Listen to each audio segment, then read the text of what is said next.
For most people, your vehicle is your second biggest purchase of your life next to a house, or third if you count your lifetime supply of Doritos. You might save up money for years or even plunge yourself deep into debt just so you can drive a vehicle that you love. The thing is, cars don't last forever, at least not if you don't put in the work to care for them properly. So in this video, I'm going to share with you 8 different things that you might be doing to your vehicle that's causing it to wear out prematurely so that you can avoid them and continue driving around town like the stud that you are. Was that too much? I feel like that was too much.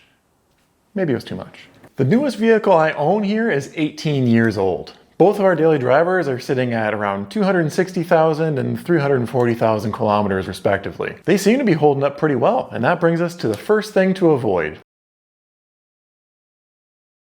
There are many cases where your car will warn you about an upcoming problem before it turns into an even bigger problem.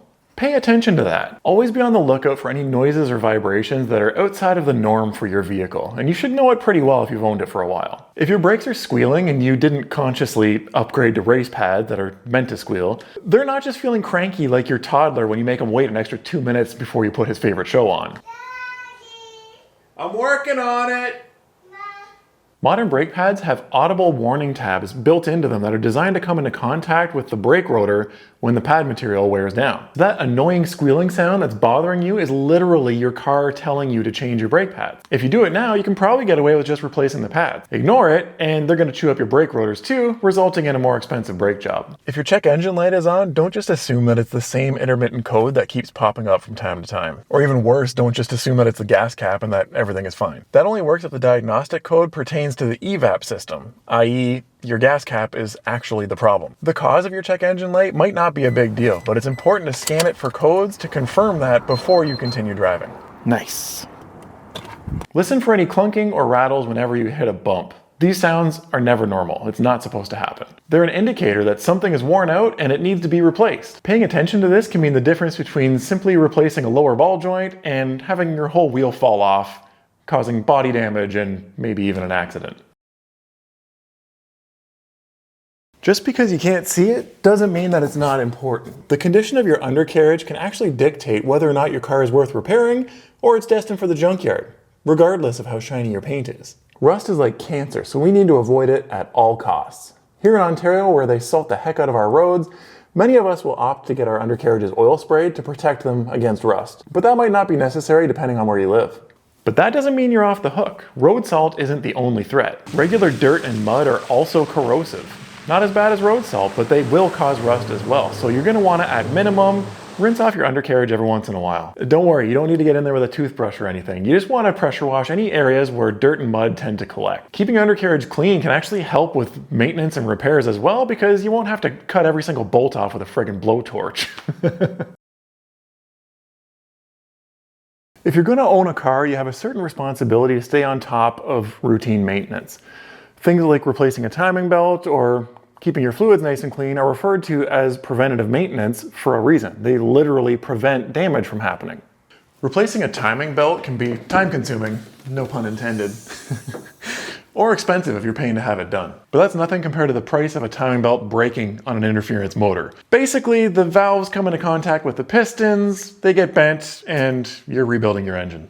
As for your fluids, well, they break down and they get dirty. Failing to change the oil in your engine or your transmission or your differentials can result in massive damage. Believe it or not, really old, dirty coolant can actually hold an electric charge, and that can cause damage to your aluminum heads. It can ruin electrical sensors. It's not pretty. Most maintenance jobs are fairly easy and straightforward. The hard part, especially if you own multiple vehicles like we do, is remembering the date and the mileage that different things were done. When was the last oil change? How long has it been since I rotated the tires last? I don't friggin' know. So I'm actually working on a maintenance tracker right now that I'll hopefully have available for sale soon. It should make things easier to keep organized, so when it's ready, I'll put a link down below. Oh crap, I still have coffee.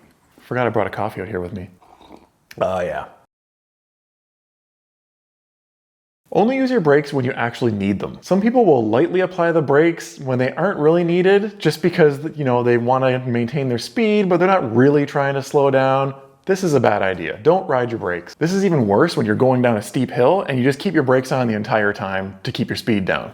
Don't do that. It's better to build up some speed and then slow down to the speed limit, or maybe even a little bit below, then allow yourself to build your speed back up again and repeat. On, off, on, off. You don't just want to leave your brakes on indefinitely. This will keep them from overheating, which will make them last longer and work better. Oh, that guy's smoking. Burnt his brakes up.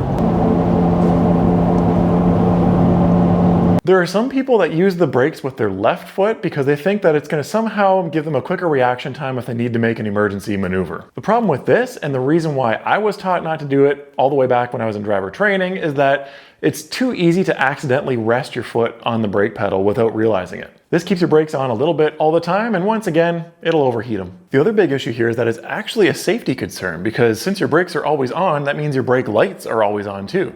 And that means that the drivers behind you can't tell whether you're speeding up or slowing down. They just always see your brake lights and they have to guess what you're doing. So unless you're Travis Pastrana, there's really no reason for left foot braking on the street. I'm not against performing the old Italian tune-up from time to time.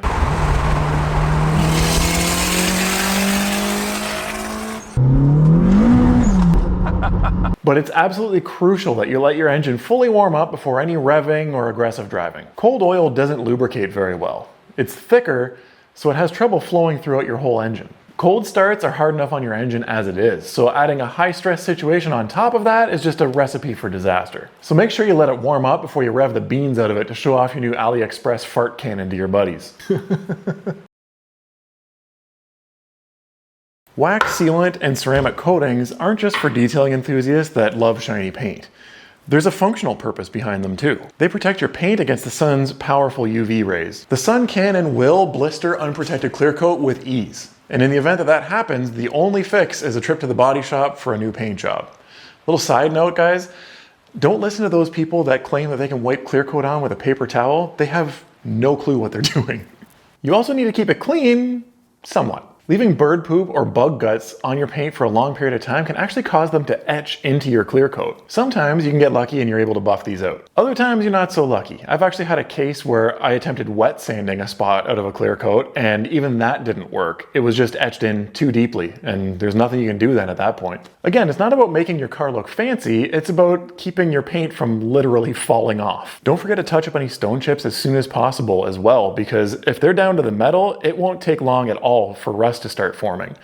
And once that happens, next thing you know, your whole fender's toast. This one's a little controversial. A lot of manual drivers will keep their car in gear with their foot on the clutch when they're stopped at a red light. Now, in terms of safety, this is actually the right thing to do. In the event that somebody's going to rear end you, or you need to escape a situation quickly to avoid a collision, you can just rev it up, drop the clutch, and go. The extra seconds of pushing the clutch in, shifting into first gear, and then leaving can make all the difference when you're trying to avoid a bad situation. Oh, I'm getting too old for this.